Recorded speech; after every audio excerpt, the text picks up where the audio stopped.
Hey everyone, Calvin from PlanFit, and today I'm going to show you one very simple picture that will explain to you how Medicare works, the A, B, C, and D of Medicare. You know, there's a lot of information about how Medicare works out there, but so much of it is very complicated. It's really complex. It's like it was written by lawyers for lawyers, and it's really important to understand how Medicare works because one simple mistake can cost you a lot of money. So it's important to understand the A, B, C, and D of Medicare, and this little picture I'm going to show you explains it in a very simple way. So let's go over there right now. Here's the picture. Very simple. You see there's three people here, and let's say that this man right here, this represents you, the person who is new to Medicare. We're going to call him Joe. Joe is looking here at this scene, and in this scene I'm going to explain to you A, B, C, and D of Medicare. So first let's start with the A of Medicare. The A of Medicare is A for being admitted to the hospital, to an American hospital. A for admitted to an American A hospital. That's really important because Medicare A doesn't work if you're admitted A to a British hospital. That's A and B. No, A only works when you're admitted A to an American A hospital. So here's the hospital right here. The hospital, see the American flag, you see the hospital, you're going to be admitted there. This is Part A. Part A, admitted American hospital. All right, well, you see that there, of course, is a doctor that comes into the hospital, right? Doctors visit the hospital to take care of their patients. There are also doctors that you see outside of the hospital, right? So this doctor right here, he's Brandon. This Dr. Brandon, he is going to be serviced for you under Medicare Part B. So you have Part A for the hospital. You have Part B for your doctor, Brandon. Dr. Brandon, he might do tests for you. He might help you to have a surgery.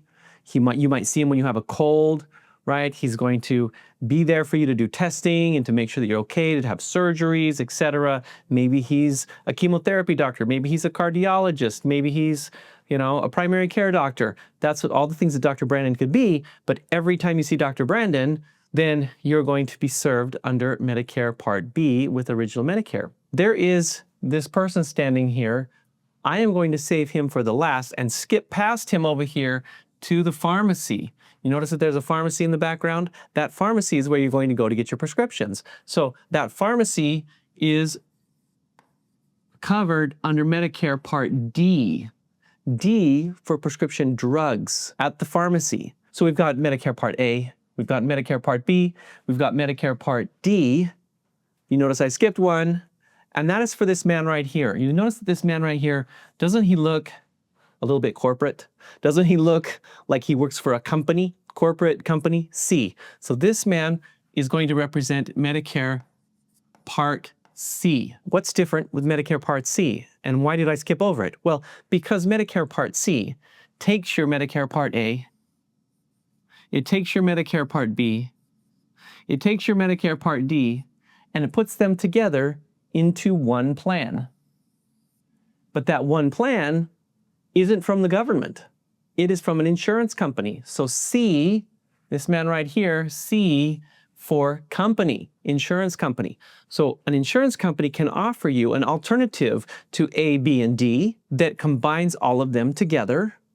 And sometimes, I have to say, sometimes it might not have D. It could be one that only has your A and B. But generally speaking, Part C is going to have all of the other three elements of Medicare. And Part C is called Medicare Advantage. So you have Part A, hospitalization, admitted into an American hospital. Part B, medical coverage for Dr. Brandon, right? When you need to seek care from a doctor.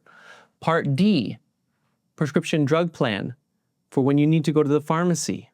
And then Part C, Medicare Advantage plan that combines A, B, and D into one plan. Now, a lot of people don't realize when they go into Medicare that they have alternatives. They could choose between the path of staying with government Medicare or going with corporate company, insurance company Medicare. So let's go to a summary here and let's summarize this.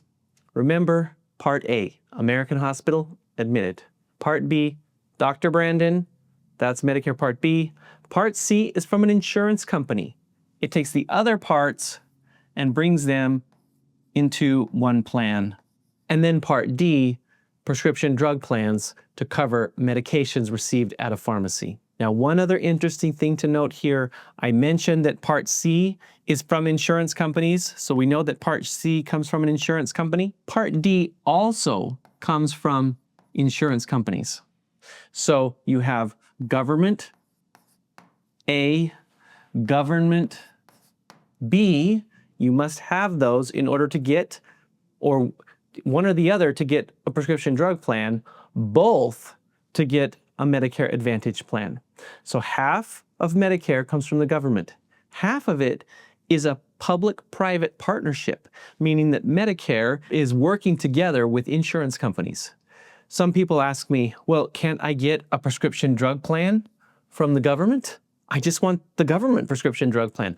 No, that's not available. There is no government prescription drug plan. Prescription drug plans always come from insurance companies. So when you have Medicare, you are going to have a choice when you go onto government Medicare. And that choice is a decision between two paths.